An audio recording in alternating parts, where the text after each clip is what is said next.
But here we are. This ditch right here filled with plastic bags. This is the Canadian-American border in Peace Arch Park. So if I hop across real fast, touch that, and then hop back, I just illegally crossed the border. I'm an illegal immigrant. That's the police down there. They're about to arrest me. Very threatening, these Canadians. They come by, they harass you, they talk to you. They want to prevent globalism. These nationalist Canadians, they're trying to stop us. He's coming right now. He's looking at me. He's yelling. He's throwing hand signals. But we have officially gone to 2 countries, America and Canada, on this road trip. You best believe it. We're making international connections, and our phone batteries are dying, but we made it. We did what seemed impossible. The sun is shining, as it usually does when I make a video. The sun's out.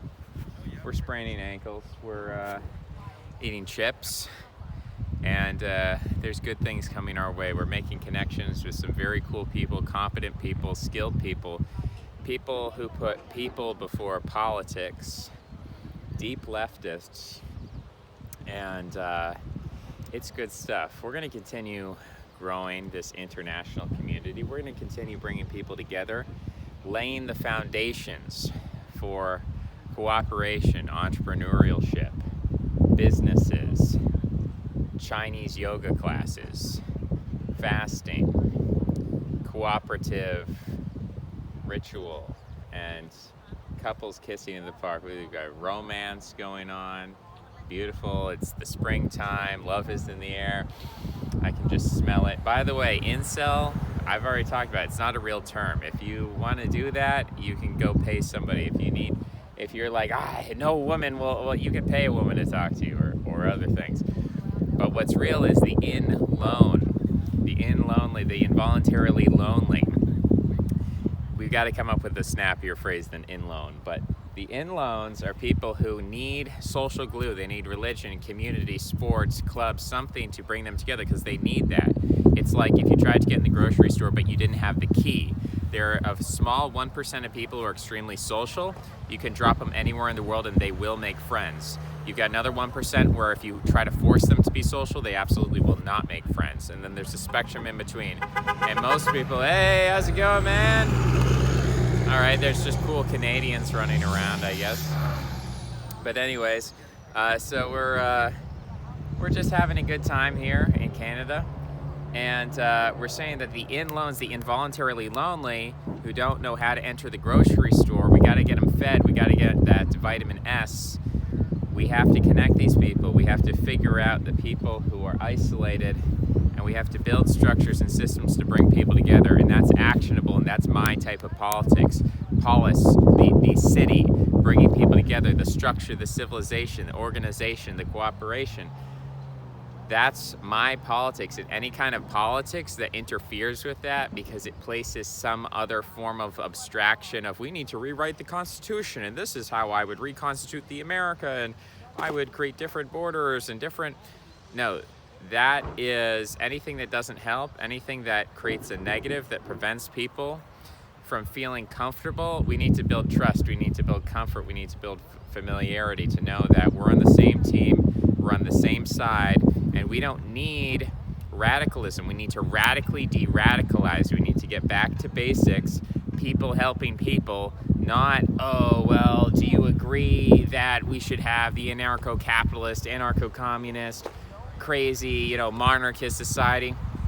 We don't need any of that. Oh, we need to, everything's genetic, everything is, actually, no, we need perfect wealth equality, everyone has to have the same amount of money. These are all abstractions that are used to divide people in a way that makes them involuntarily lonely.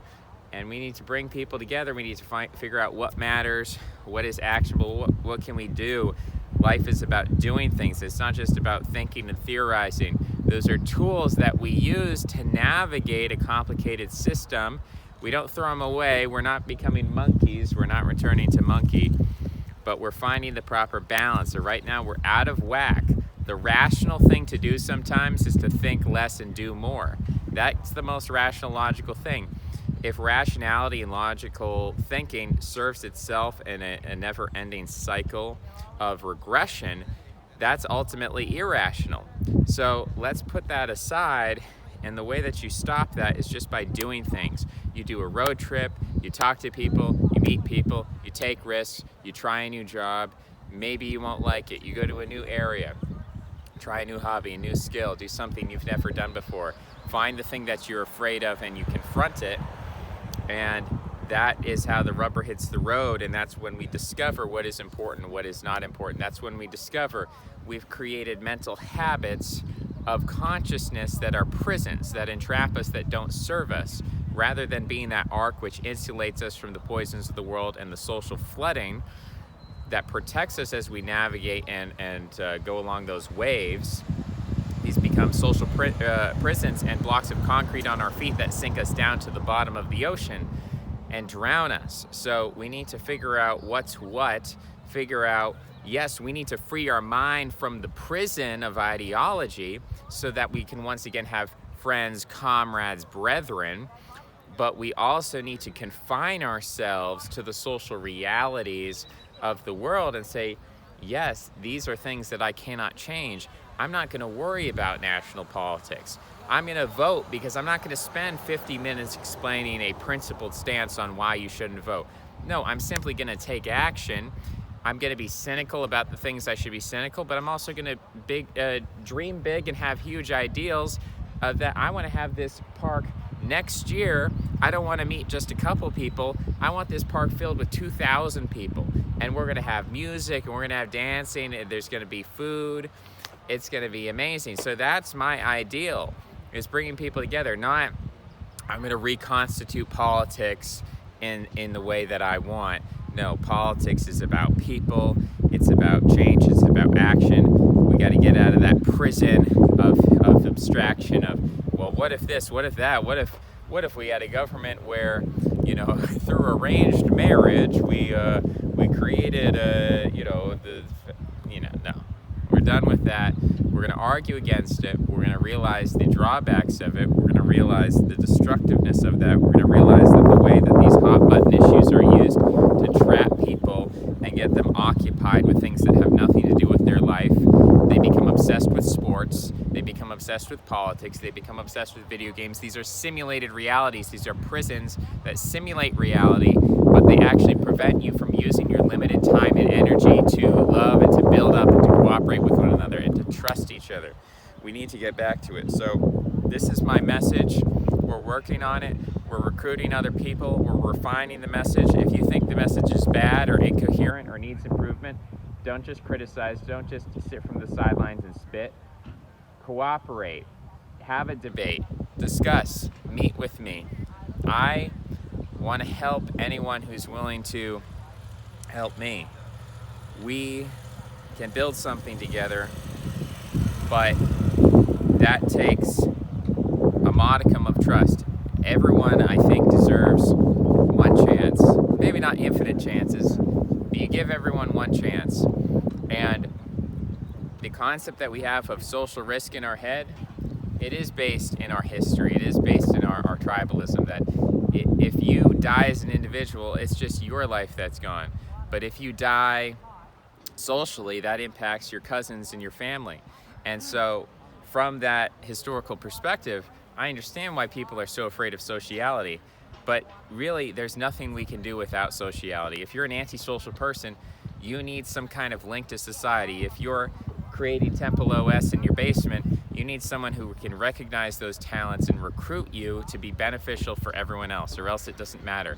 Genius means nothing if it can't be communicated and seen and felt and impactful in the world. And at the same time, if you're a social butterfly, but your sociality is revolving around sports and politics and Discord servers, then that's also useless, self-defeating in its own prison. So we need to bring together the socializers, the doers, the people in the middle, and create a structure and flow of communication. These people can interact with each other.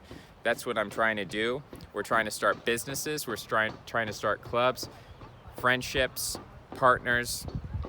Maybe someday marriage. Yeah, I do have a 100% male audience in this. Maybe I'm looking at the video analytics and I'm seeing 100% male. I know there's some females out there. Eventually, if you get big enough, you get successful enough, you don't worry about starting everything from the start. We don't need a constitution right now. We don't need, everything that we're going to need in the future. You start with the seed. The seed doesn't have leaves. You will need leaves. We don't have leaves right now, but eventually you start with the seed, and a seed is a particular structure. Eventually, the seed is so successful that it does grow a stem, and it does grow leaves, and it does get flower petals and all that stuff.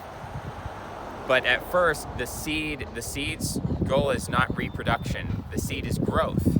And then eventually, after enough growth, then you get to the reproduction stage. So don't chase women, build yourself up, and then when you're ready, you'll know you're ready. They'll chase you, it'll be fine. We have to get the order of things right. We have to build a solid structure first, and then later, we worry about having all the little components and the details and the dogma and the doctrine. We're nowhere close to that. We're going through a religious revolution. Everything's crazy. We just need to find our Noah's Ark. Did Noah on the ark, did he have everything figured out? No, he knew he needed to make an ark. So let's just start with the basics and build our way up to that, and eventually we'll refine it and we'll become more specific. But I'm gonna need a lot of help. I can't do this all on my own. I need you in whatever capacity you are. Maybe you flip burgers at McDonald's. Okay, well, I still need you. I need you because of everything. People are so valuable and they don't know it. If you have a driveway that I can sleep in, that's so much better than having to sleep in a church parking lot. I don't have to worry about the cops waking us up at 6 a.m. or something. So people who think they have nothing to value, you're stealing value. When you believe you have nothing to value and therefore you refuse to contribute, you refuse to cooperate, you refuse to help, you refuse to support, even moral support. You could be in a wheelchair, disabled, with brain damage, but if you